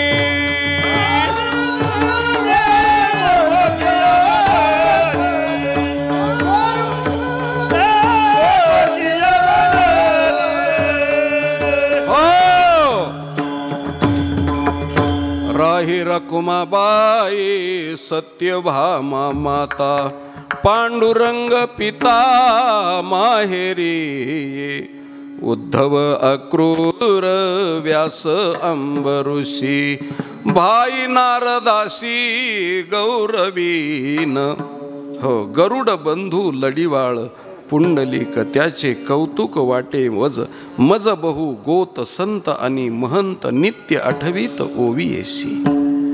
हो, म्हणून देहूच्या बहिणीचं, नाथ महाराजाच्या लहान्या बहिणीचं माहेर पंढरपूर आहे महाराज. आता पुढं बोलतो, देहूच्या जवळ नाथ महाराजाची मोठी बहीण राहते आळंदीला. त्या आळंदीच्या बहिणीचं माहेर कोणतं असेल महाराज? जाई नगे मायतया पंढरपुरा,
आळंदीच्या मोठ्या बहिणीचं बी माहेर पंढरपूरच आहे महाराज. सगळ्या जणी बहिणी म्हणल्यावर एकच माहेर राहील ना.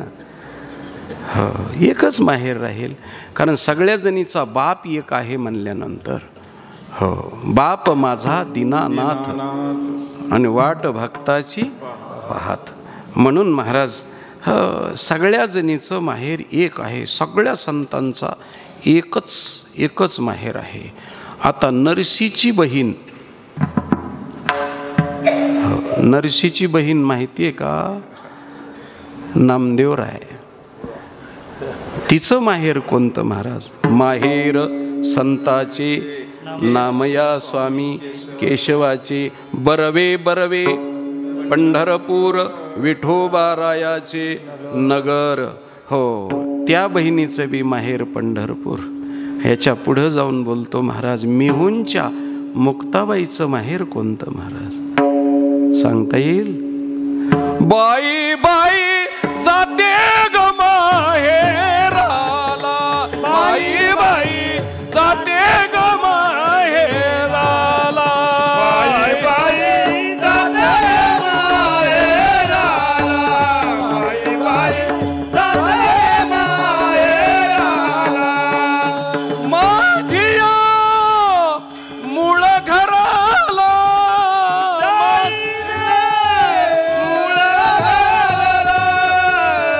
माझिया मूळ घराला,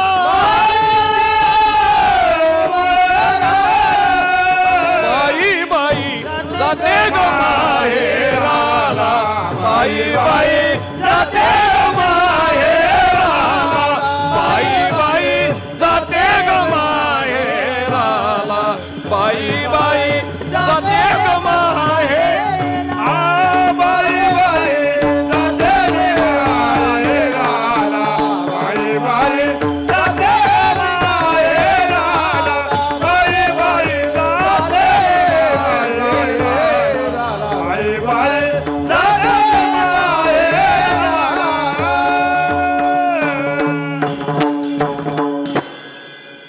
हो, सगळ्या संतांचं माहेर पंढरपूर आहे महाराज.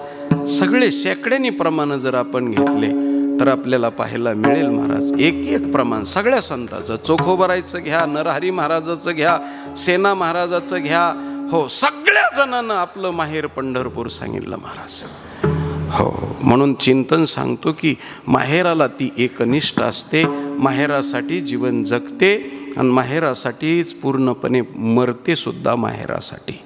म्हणून अशी गोष्ट आहे. तसा वारकरी माहेराला एकनिष्ठ आहे. म्हणून नाथ महाराजांनी आपलं मोठेपण माहेरात सांगितलं. महाराज, तुम्ही एखाद्याच्या घरी जर कुणाच्या घरी गेला तर त्या बाईने तुम्हाला चहा न पाजता जर तुम्हाला जाण्याची वेळ आली तर तुम्हाला एकच गोष्ट सांगतो, तिच्याकडून तुम्हाला चहा जर प्यायचा असला आणि तिच्या हृदयाला जर तार जोडायची असली तर एवढंच सांगायचं की मी परवा तुमच्या माहेर घरी गेलो होतो आणि तुमच्या भावाची, वडिलाची, भावजाईची भेट झाली आणि खूप आदरातिथ्यानं सोन्यासारखी माणसं आहेत. हो, खूप छान माणसं आहेत. हो, तुमचं माहेर म्हणजे खूप मोठेपणाचं आहे एवढं म्हणायचं, निघतो म्हणायचं. ती तुम्हाला जर चहा प्याल्याशिवाय जर जाऊ देईल तर ती बाईच नाही महाराज. हो, तिच्या हृदयाला जर समजा तुम्हाला भिडायचं असेल तर एवढीच गोष्ट आहे, माहेराची आठवण काढावी. म्हणून माहेर हे मरेपर्यंत तिच्या जीवनामध्ये मोठेपणाचं असतं. म्हणून आमची ओळख माहेराहून होते. म्हणून माझं माहेर पंढरपूर आहे आणि माझं माहेर पंढरपूर आहे आणि त्या ठिकाणी माझा बापही पांडुरंग परमात्माच आहे. म्हणून ते माहेर मोठं आहे आणि माझा बाप मोठा आहे. त्या बापाचं नातं अभंगाच्या बाप आणि माय, बाप आणि माय, आई, बाप आणि आई, बाप बाप आणि आई, आणि आई, बाप आणि आई, बाप आणि आई,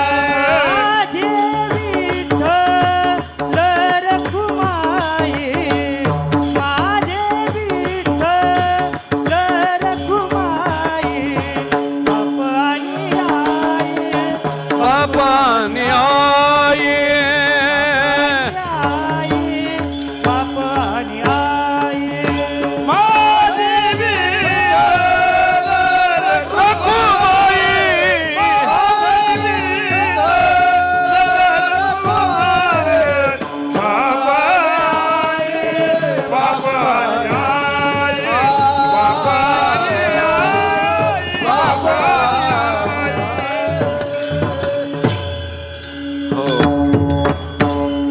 हो बाप आणि आई माझी विठ्ठल रुक्माई. जाता जाता मी एक जरा आगाऊपणा करतो बरं का महाराज, आणि तुमच्या परवानगीनं करतो. कारण हा अभंग ज्या गायकानं गायला, बिचारा तो गायक गेला, पण त्यांनी पहिलंच चरण ध्रुवपद म्हणलं महाराज. पहिलंच चरण अभंगाचं ध्रुवपद म्हटलं, पण पहिलं चरण ध्रुवपद नाही महाराज. पण मोठ्या माणसानं म्हणल्यानंतर आपल्याला म्हणता येत नाही, पण किती मोठ्या माणसानं जरी सांगितलं बेदोनी 17 तरी होत नाही. आणि गावातल्या कचऱ्यानं धोंड्यानं सांगितलं तरी बेदोनी 4च असतं. हो, म्हणून वारकरी कधी कुणी गायलेल्या अभंगासाठी त्याच्या धर्तीवर पावलावर पाऊल टाकून चालत नाही. गाथ्यात बघतो आणि नंतर माथ्यात आणतो. एकनिष्ठ असतो, संताच्या शब्दाला किंमत असते. म्हणून तुम्ही कशालाही ध्रुवपद म्हणा, पण आम्ही ध्रुवपद म्हणणार नाही. कारण माहेर बदलतं, पण बाप बदलत नाही. बाप बदलत नाही. आता एखाद्याची ड्युटी जर समजा हो अजिंक्य सहकारी साखर कारखान्यावरती ड्युटी असेल आणि त्यांची दैवयोगानं हो बदली झाली, आणि भुईंच्या सहकारी साखर कारखान्यावर जर त्यांची बदली झाली, तर त्यांच्या मुलीचं माहेर हो साताऱ्याच्या ऐवजी भुईंजला होतं का नाही? होतं ना. बाप गेला ना तिकडं, बाप जिकडं गेला तिकडं माहेर गेलं. बापाच्या पाठीमागं माहेर गेलं. माहेर बदलतं, पण बाप बदलत नाही. म्हणून पंढरीय माझे माहेर म्हणणारे जगद्गुरु तुकाराम महाराज. कारण बाप पंढरपुरात आहे, म्हणून पंढरीय माझे माहेर म्हणणारे जगद्गुरु तुकाराम महाराज. वैकुंठाला जर बाप गेलेला असेल आणि वैकुंठाहून जर त्यांनी हो गरुडाला पाठवलेलं असेल, तर त्यावेळेस त्यांचं माहेर बदललं महाराज. आता बोला. आपुल्या माहेरा जाईन मी आता, आपुल्या माहेरा जाईन मी आता, आपुल्या माहेरा जाईन मी आता, आपुल्या माहेरा जाईन मी आता. निरोप या संता हाती आला, निरोप या संत हाती आला, निरोप या संता हाती आला, निरोप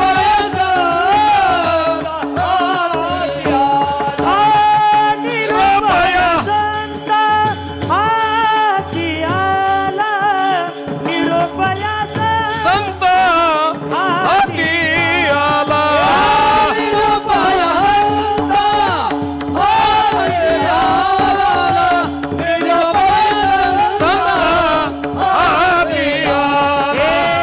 सुख दुःख माझे ऐकिले गाणी, सुख दुःख माझे ऐकिले गाणी, सुख दुःख माझे ऐकिले गाणे, सुख दुःख माझे ऐकिले गाणे.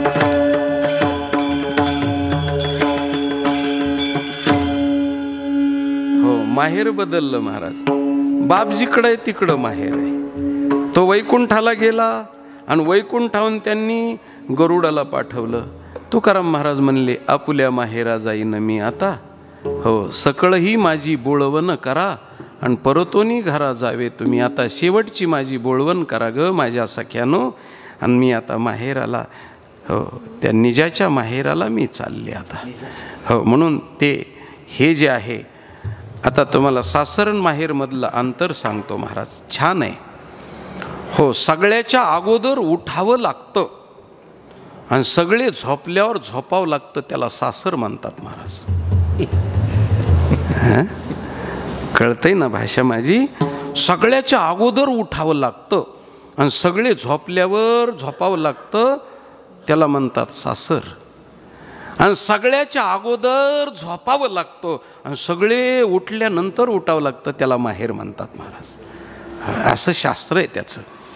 आणि माहेर शब्दाची व्याख्या दुसरी जर करायची ठरली तर सासरच्या सुखदुःखानं भरलेलं अंतःकरण रिकामं करण्याचं ठिकाण म्हणजे माहेर आहे महाराज, अशी त्याची व्याख्या आहे. म्हणून आम्ही संसारातले सुखदुःख सगळे भगवंताच्या जवळ सांगतो. करू सुखाची या गोष्टी, होती संताची या भेटी, आणि करू सुखाची या गोष्टी, आणि त्या परमात्म्याला आमचं हित गुज सांगू महाराज. म्हणून या पद्धतीनं माहेर आणि सासर, म्हणून आपण सासर घरी येत महाराज. आणि सासरची किती ओढ असते त्याच्यापेक्षा माहेरची किती असते हे सांगायला आता माझा टाईम समाप्त होत आलेला आहे. हो, आणि हे जर सांगायचं ठरलं तर 4 कीर्तनं होतील महाराज. एवढा मोठा प्रगल्भ विषय आहे. आणि एवढा सांगत बसल्याच्या नंतर हो, माझ्या सगळ्या सासरवासिनी बहिणी इथं कुणीच थांबायच्या नाहीत. ह्या तर थांबायच्या नाहीतच नाहीत, पण ही माझी हो सख्खी बहीण लाईट तीसुद्धा थांबायची नाही. तीसुद्धा थांबायची नाही. तीसुद्धा म्हणेन मी एकदा ट्रिप करून येते, तीसुद्धा निघून जाईल महाराज. म्हणून फार गोड आहे, फार गोड आहे. त्याची वारकऱ्याची आणि स्त्री जीवनाची साम्यता खूप मोठी आहे महाराज, खूप मोठी, खूप बारकावा आहे त्याच्यात.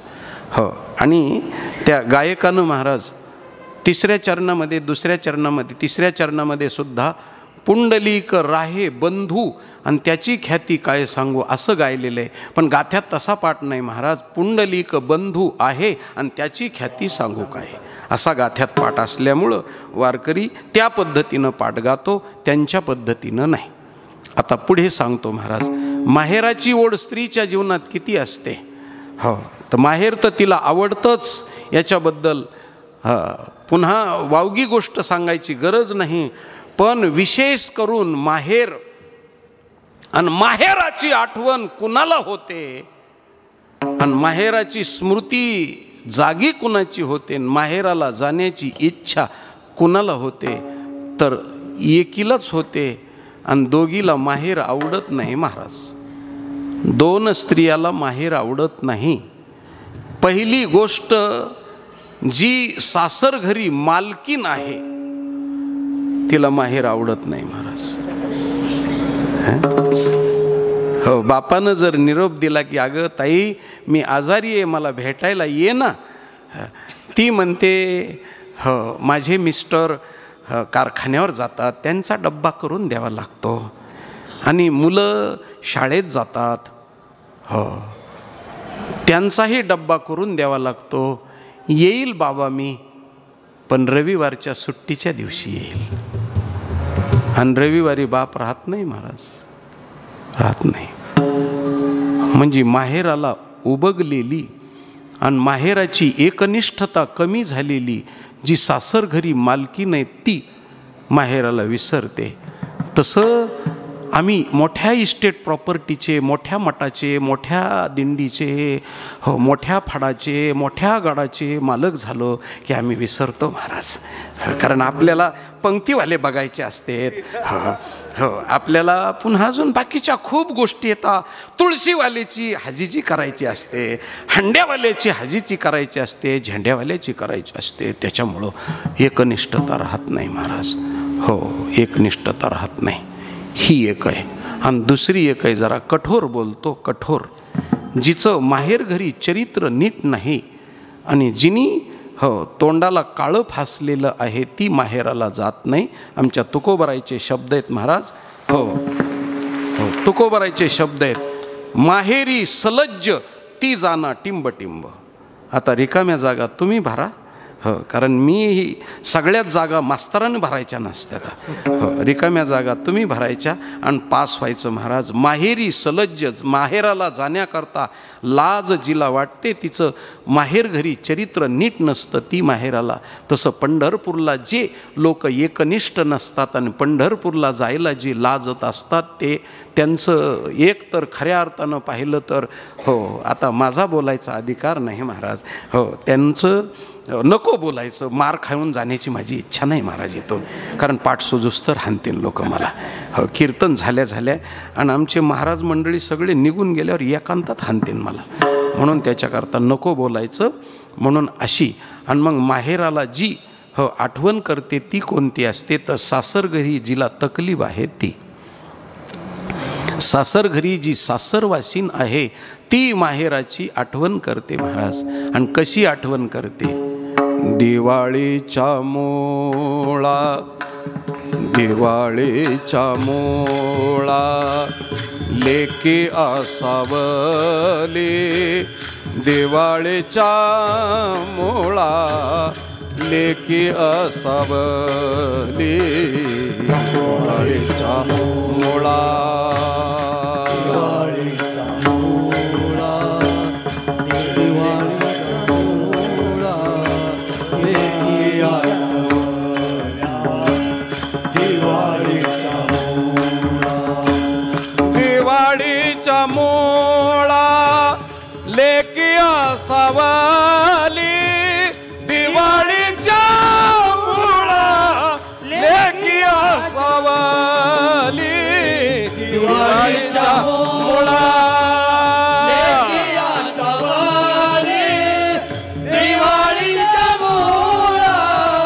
लेके आसावली, दिवाळीच्या मोळा, दिवाळीच्या मोळा लेके आसावली, पाहतसे वाटुली माहेराची, दिवाळीच्या मोळा लेके आसावली, पाहतसे वाटुली माहेराची, भेटी लागी जीवा, भेटी लागी जीवा लागली से आसा, भेटी लागी जीवा लागली से आसा, भेटी लागी जीवा, भेटी लागी जीवा लागली जीवा लागली से आस,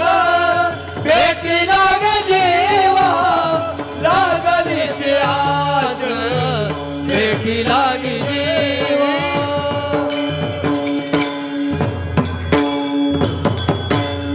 हो दिवाळीच्या मुळा लेकी आसावली. काय संत वाङ्मय महाराज. हो किती साहित्यानं भरून गेलेले महाराज. एकाच विषयावरती 1000 प्रमाण निघते. इतकं सागरासारखं साहित्य भरलेलं आहे महाराज. हो इतकं साहित्य संत वाङ्मयामध्ये आहे. 1 नाही 2 नाही 3 नाही हजारानं प्रमाणं मिळतील. आणि मग ती दिवाळीच्या मुळाला लेक आसावलेली. आसावलेली म्हणजे आशा करणारी नाही. आसावली म्हणजे डोळ्यातून अश्रू गाळून वाट पाहणारी, तिला आसावलेली म्हणतात महाराज. आणि अशी दिवाळीच्या मुळाला लेक आसावलेली आसावली आणि पाहतसे वाटुली माहेराची. माहेराची वाट पाहते. किती वाट पाहते महाराज, किती वाट पाहते. रात्रीच्या टाईमला जर झोपली तर तिला झोप लागत नाही. नुसती छताकडं सारखी बघत राहते टका टका टका. बाई माझ्या बापानं मला कशाला मूळ पाठविलं नसल, का पाठविलं नसल, काय कारण असल म्हणून नुसती रात्र जागून जाते. आणि सकाळी उठल्याबरोबर तशीच कामाला लागते महाराज. आमच्या संतांनी लिहिलं महाराज, माहेरीचा कै येईल निरोप, मनोनिया झोप डोळा नाही. हो डोळ्याला डोळा लागत नाही महाराज तिच्या. हो माहेराची वाट पाहते. पानवठ्यावरती पाणी आणायला गेल्याच्या नंतर एखादी सखी भेटते, मैत्रीण, आणि ती विचारते का हो अजून तुम्हाला मूळ आलं नाही. हृदयाला पीळ पडतो महाराजांनी. हो हृदयावरती तोप डागल्यासारखं दुःख होतं. पण वरून ती बळच हसते. ती म्हणते अजून काय दिवाळी गेली का काय, येतील ना माझे बाबा, येतील ना. आणि कमरेवरती कळशी घेऊन निघाल्याच्या नंतर महाराज रस्त्यानं भडभडून येतं. आणि पिंपामध्ये रांजणामध्ये घागर रिचवीत असताना जशी भडाभडा रिचवते तसं महाराज अंतकरण रिचवतं. आणि माहेराची आठवण होते, का माझ्या बापानं मला मूळ पाठवलं नाही. आणि डोळ्यातून अश्रूच्या धारा दोन्हीही वाहतात महाराज. अशी अवस्था होते. शेतामध्ये इंधन आणायला गेली, सरपण आणायला गेली तर महाराज टेकडावर उभी राहते. माहेर जिकडे तिकडं तोंड करून बघते आणि तिकडून धुराळा उडालेला दिसला की वाटतं बाई माझं माहेरचा कोणीतरी आलं. पण विरंगुळा होऊन जातो महाराज.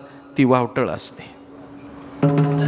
धुराळा बसून जातो आणि जीव हिरमुसल्यासारखा होतो आणि पुन्हा हो गप्प बसते. डोळ्याला पाणी येतं आणि बाई माझ्या बापाला मी निरोप पाठवावा म्हणून मग निरोप पाठवते. पण सासूला सासऱ्याला माहीत न होता निरोप देते. कुणाच्या हातानं? घाल घाल पिंगा वाऱ्या माझ्या परसात, माहेरी जासोवासाची कर बरसात. सुखी आहे पोर सांग आईच्या कानात, आई भाऊ साठी परी मन खंतावत.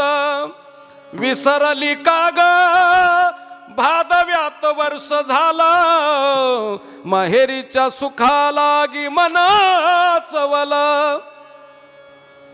वाऱ्याच्या हातानं निरोप देते महाराज. पण वारा कुठं तिला सासूरवासनीला कुठं निरोप सांगतो का महाराज? हे मनाचे खेळ चाललेले असतात.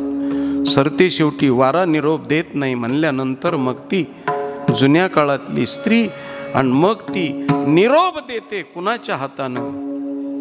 रुन झुन रे पाखरा जा माझ्या माहेरा, कमानी दरवाजा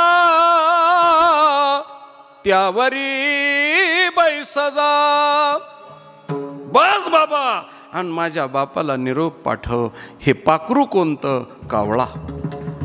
कारण कावळा म्हणजे सासूरवासनीचा सखा असतो महाराज. आणि त्या सासूरवासनीच्या डोक्याहून कावळा गेला आणि काव काव ओरडला की ती म्हणते तुझी वाचा सोन्याची होऊ दे, तुझ्या तोंडात साखर पडू दे. आणि तुला जर मेलेले पितर स्वर्गात गेलेले कळतात तर माझा बाप तुला आलेला कळत नाही का? म्हणून कावळ्या निरोप पाठव. आणि असा निरोप माझ्या आळंदीच्या लेकीनं पाठवला महाराज. हो पहिलं तो घे काऊ कोकता हे, पहिलं तो गे काऊ कोकता हे. हो आपल्याला वेळ नाही महाराज म्हणून मी पटकन आटोपता घेऊ लागलेलो आहे. कावळ्याच्या हातानं निरोप दिला आणि त्याला सांगितलं उड रे काऊ, तुझे सोन्यानं मडवीनं पाहू आणि पाहुणे पंढरी राहू घरा काही येते. अरे माझे पाहुणे माझ्या जीवाचे जीवलग आणि माझा बाप कधी येईल ते सांग बाबा. दही भाताची उंडी लावील तुझे तोंडी आणि सत्य सांगे गोठी विठू काही येते.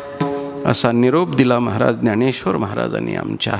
आणि कावळ्याच्या हातानं निरोप दिल्याच्या नंतर कावळा तर पोहोचता करीत नाही. पण जशी दिवाळी जवळ आल्याच्या नंतर मग आईला वेदना होतात आणि आई म्हणते वडिलाला बापाला म्हणते अहो आपल्या छकुलीला घेऊन या ना. तो म्हणतो अगं मी लोकाचे सालं घालता घालता मजुरीनं राहून माझी कंबर गेली ग. 6 मुली आहेत मला. एकीचं बाळांपण, एकीचं आहेर, एकीचं लग्न करता करता मी परेशान झालो. काय करू? माझ्याकडे जीव देऊ का? पैसे नाहीत ग तिला आणण्याकरता.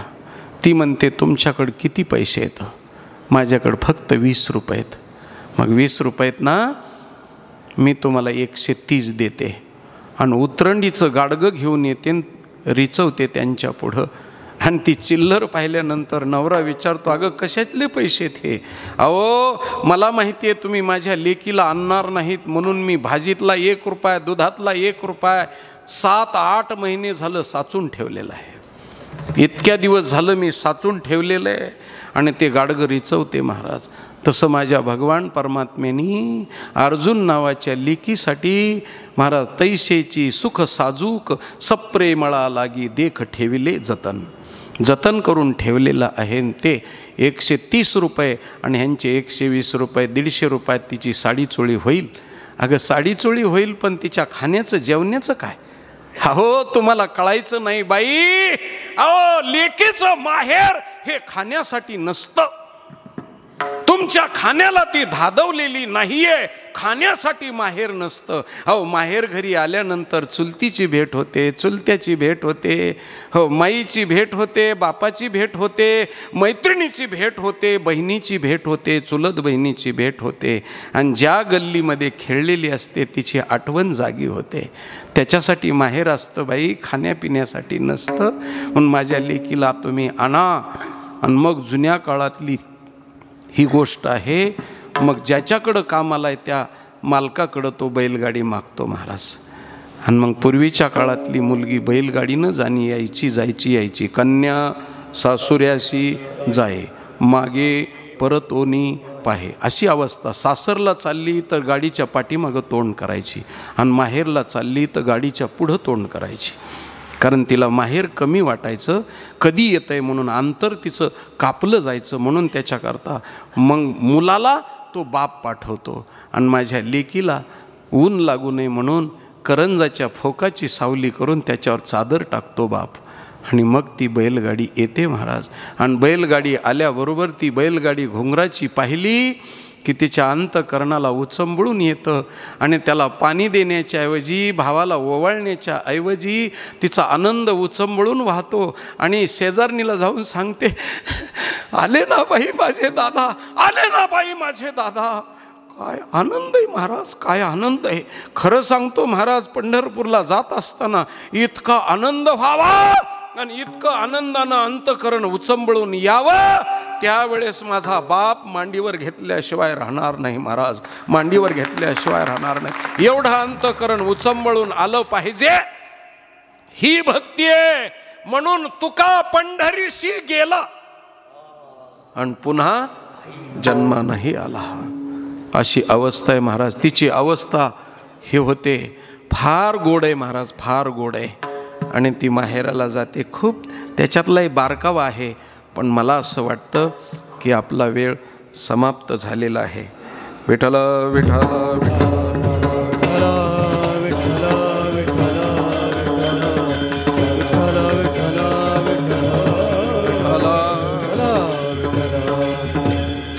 हो, आपलं 7 ते 9 कीर्तने 9:15 वाजलेले आहेत. तुमचे 15 मिनिट तसे मी आगावच घेतलेले आहेत. आणि हे 15 मिनिट तुमचे फालतू कामात गेलेले आहेत. हां, हो, म्हणून तुमच्या वेळेचा अपव्यय करीत नाही महाराज. चिंतन तर खूप आहे अजून, पण जेवढं चिंतन राहिलं तेवढं सांगत बसायचं नाही. विहिरीत जेवढं पाणी तेवढं पेत नसते, तर तहान लागली तेवढंच प्यायचं असतं. हो, नाही तर पोट फुटन ना. तसं आपल्याकडं चिंतन राहिलं आहे म्हणून सांगत बसायचं नाही. त्या मुलीला महाराज मग माहेर घरी निघाल्याच्या नंतर ती 2 पायावर बसते आणि बैलगाडीच्या 2 पाटल्यावरती हात टेकते. आणि आलो बाई माझं माहेर. आणि पाटलाच्या पिंपळाचा शेंडा दिसला, इतकी आनंदित होते.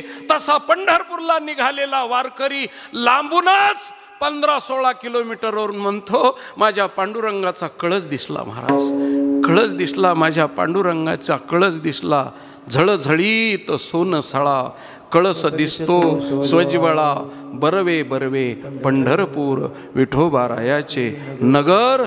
म्हणून महाराज आनंद होतो. आणि मग माय गेल्यानंतर भाकरीचा तुकडा लेकीच्या अंगावरून ओवाळते, पायावर पाणी टाकते, जवळ घेते, गालाचा मुका घेते. आईला मुलगी मोठी नसते, पाठीवून हात फिरवते.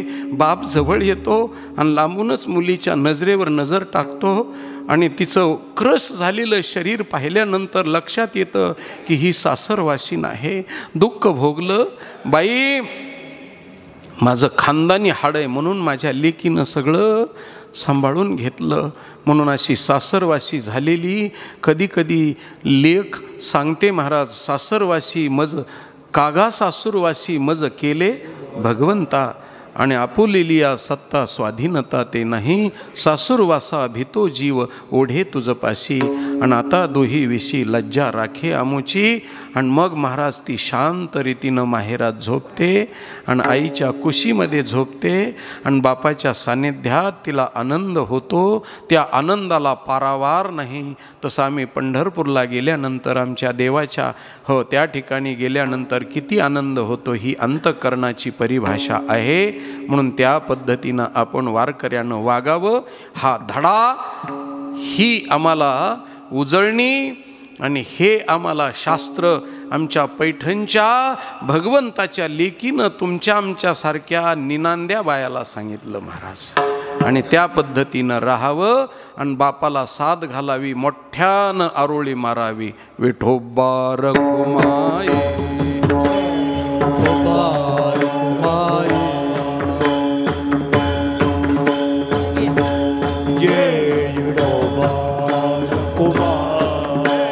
विठोबा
ज्ञानेश्वर माऊली ज्ञानराज माऊली ज्ञानेश्वर माऊली ज्ञानराज माऊली महाराज ज्ञानेश्वर माऊली ज्ञानराज माऊली ज्ञानेश्वर माऊली महाराज ज्ञानेश्वर माऊली ज्ञानराज माऊली ज्ञानेश्वर माऊली ज्ञानेश्वर माऊली ज्ञानराज माऊली ज्ञानेश्वर माऊली